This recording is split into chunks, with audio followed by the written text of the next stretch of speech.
Immaculate Mary Basil, a beautiful 27-year-old indigenous mother of one from Canada. She was loved by everyone that knew her, and she, in turn, loved everyone she knew. That was until the wee hours of the morning of June 14, 2013, when she vanished without a trace. Did she fall prey to an animal such as a cougar or a grizzly bear? Or was there foul play at work here? Or was she yet another victim of the Highway of Tears?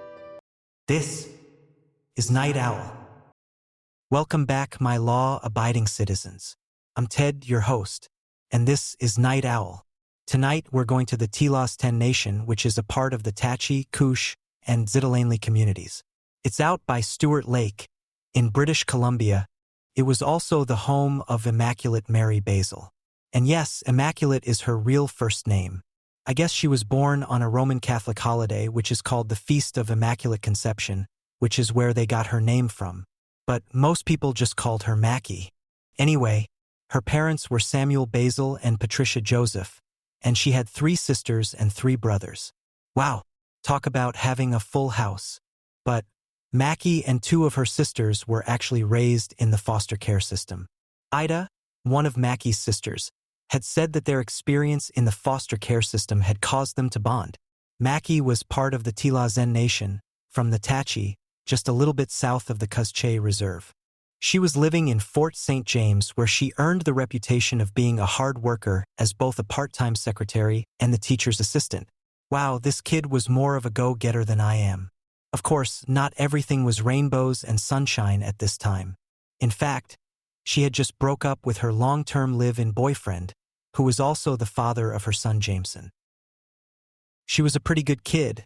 I mean, she wasn't like a party animal. She never drank anything like adult beverages or anything like that. She actually preferred to just stay at home and clean, decorating, or going online. And of course, she enjoyed talking to her sisters, and she loved spending time with her son. Yeah, she was even fairly particular about the people she talked to. That's a pretty wise policy indeed. Now, the details leading up to the actual disappearance is kind of murky. In fact, nobody really knows what she was up to before she went missing. But I guess this is the best information we have. We know she attended a house party on the 13th of June 2013, and we really don't know who else really attended that party. And we can't even really verify what her activities were at this party because even there she kept to herself.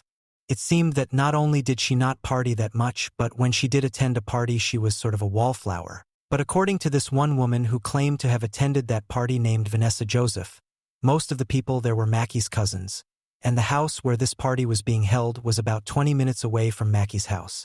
But at any rate, I guess shortly after midnight Mackie went on a bit of a road trip with her cousin Keith, who was a bit younger than Mackie, and some 48-year-old dude named Victor. Now this next bit is actually based on a RCMP report that was given to Mackie's family. In it, it states that Mackie, her cousin Keith, and Victor loaded into Victor's white pickup truck. They were supposed to be heading to some old hunting cabin where the 3 was supposed to pick up unused roofing supplies which they were supposed to deliver to an elder. But during that trip they actually got into an accident around Leo Creek Forest Service Road between Tachi and Koosh, around an area called 16 Kilometer. According to Keith and Victor, after the accident they became separated from Mackie. I guess she supposedly walked off or something. Now, allegedly, Vanessa had said that she knew the accident had indeed took place because there were car parts at the location where the accident was supposed to have happened at, and there was a tree that was broken in half. Holy crap, that must have been one hell of an impact. But Vanessa wasn't exactly done spilling the beans, as it were. She had also said that at around 10 a.m. on the 14th she and 2 other guys saw Victor wandering into town with his clothing soaked right up to his chest. She said that they really didn't think too much of it at the time because as far as they knew Mackie wasn't missing yet. But the last time it's actually confirmed that she had been seen was in the company of Keith and Victor. I mean, as with just about every other case where someone's gone missing, there's always tons of false claims. Sometimes it's a case of mistaken identity, or sometimes it's just a bold-faced lie. And honestly, I have absolutely no idea why someone would lie about it. I mean, it's not like it's going to help anyone by saying you saw someone that was missing even though you absolutely did not. It's just stupid. And in some cases, just bloody well mean. At the time Mackie went missing, She was wearing gray capri yoga pants and a black hoodie with a maple leaf on its front and pale white shoes. She also had an iPod Shuffle that was dark blue with white headphones. None of these items were ever found. Now, what happened to Mackie? We don't know. But we are fairly certain that she didn't just run away. I mean, normally if someone has a child at home, they're not just gonna up and leave. Especially if they are indeed a loving parent, which everyone says that Mackie definitely was.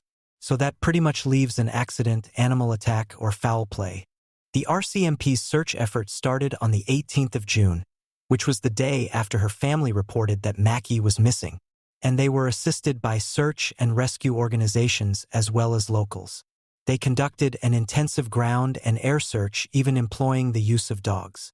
After about a week, though, the RCMP had to back off of the search efforts, which still left the search and rescue organizations along with members of Mackie's native band.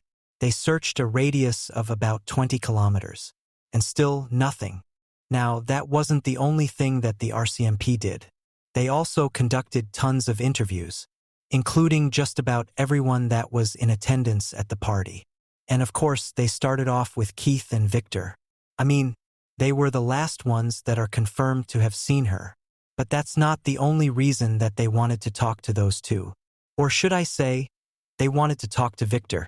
You see, the 48-year-old Victor had a bit of a long rap sheet. Mostly violent offenses.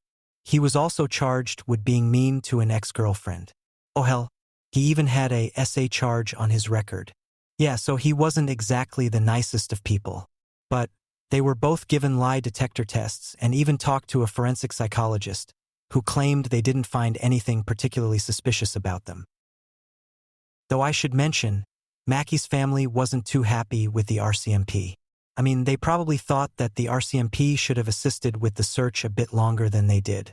I mean, they were only involved in this search for about a week. But the thing that got them mostly annoyed is the RCMP really didn't talk to the family much for the first year after Mackie's disappearance. But on the other hand, if the RCMP has nothing new to report, then what are they really to say? I mean, it's not like the RCMP was totally inactive during this time. They were still investigating tips, and over the years they made several press releases. And of course, over the years there has been plenty of theories. Unfortunately, most of these theories have no actual evidence to back them up. One such theory involves the accident that they got into. Some have thought that perhaps it was a bit more serious than we were led to believe, and that maybe Mackie was actually unalived in that accident. And in a state of panic, the boys disposed of the body. Of course, as I've already said, that's just a theory with no proof. Then, there's the theory that she fell prey to a wild animal. I mean, this theory is quite possible. There are quite a few wild animals in the area that would be capable of it, like mountain lions, grizzly, and black bears, as well as coyotes and wolves. Some would say, well, hell, if that's the case, we should have found some remains or something. But not necessarily. The animal could have dragged her off to its den, in which event her remains would not be found until you found that particular den. But once again, that is just a theory without any proof. Now, we come to the theories that most people jump to the instant someone goes missing. And that would be, of course, theories involving foul play. And seeing how the evil within a person's heart knows no bounds, foul play is always a possibility. And, of course, one of the theories involves Keith and Victor, that they may have done something insidious to Mackie. Now, I'm actually not too convinced by this theory myself, mostly because of Keith. I mean, I really haven't been able to find anything that would indicate that Keith has actually got into that much trouble. He seems like he's been a pretty good guy. So the question people need to ask is, would Keith have actually allowed Victor to do anything to his cousin Mackie? Does that mean they had nothing to do with it? No, not at all. Just makes it a bit unlikely. But of course, as I already said, it's just a theory without any proof. And of course, there is always the possibility that she walked away from the crash, started on her way home on foot, and got picked up by the wrong person offering her a ride. Of course, not everyone's behind that idea of it being done by a stranger on account of the area being so isolated and all. But then again, it is part of the Highway of Tears.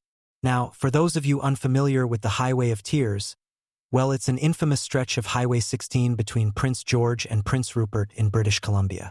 On that section of the highway, there has been an awful lot of people that's gone missing or even ended up unalived by someone. And a big hunk of those have been indigenous women. I guess it's been going on since 1969, with one of the last victims being recorded in 2023. But in the end, it's just another theory, one that, just like all the others, has no proof to back it up. So, where does that leave us? Well, a lot of theories with no proof, I guess. I mean, they put her face and name all over billboards and posters in hopes of not only drumming up more tips, but of receiving a tip that could actually solve this case, or at least pointing them in the right direction. And that is one of the reasons that we all do this.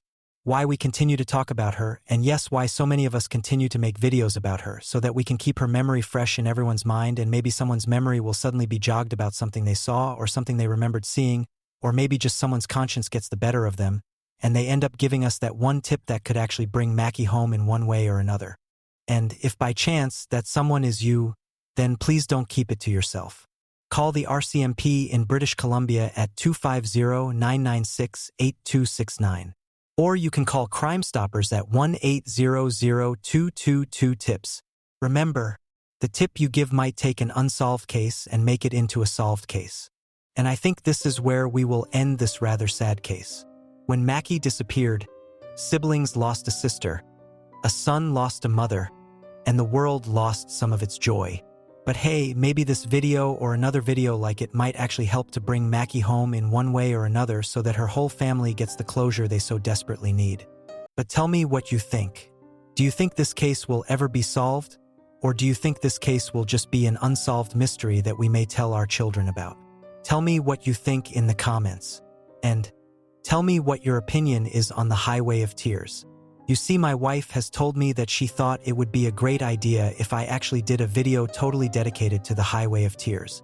I mean, it wouldn't be the first time it's been done, and it wouldn't be the last.